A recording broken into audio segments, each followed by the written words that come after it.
My in-laws kicked me out. Now they want my millions. The day my custom furniture brand signed a $50 million distribution deal, my wife's parents didn't call to congratulate me. They didn't send a text. Instead, I came home to find all my tools, my clothes, and my blueprints dumped onto the gravel driveway. My mother-in-law stood on the porch with a smug, satisfied smile, holding a restraining order. She looked down her nose at me and said, "Our daughter is a certified public accountant. She deserves a man with a real career, not a broke hobbyist covered in sawdust. We've convinced her to file for an annulment. Get off our property before we call the cops."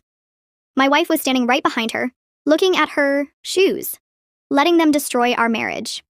I left that night in a rusted pickup truck with nothing but my grandfather's toolbox and $90. For the next 2 years, I lived in a freezing metal workshop, working 20-hour days, inhaling sawdust, sleeping on a pile of moving blankets, and pouring every ounce of my anger into my designs. To them, I was white trash. When my truck broke down and I couldn't afford groceries, I called my wife.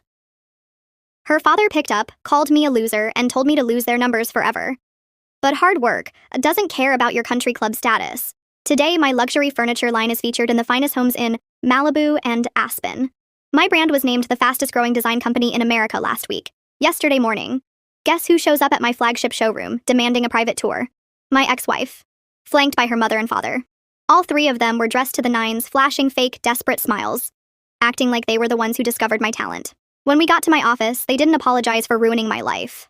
Her dad just slid a typed-up contract across my mahogany desk. It was a demand for 20% of my company's equity as a settlement for the emotional damage of the divorce. He smiled, patted my shoulder like a buddy, and said, "We always knew that a little tough love would build your character, son. Now that you're a success, let's make things right.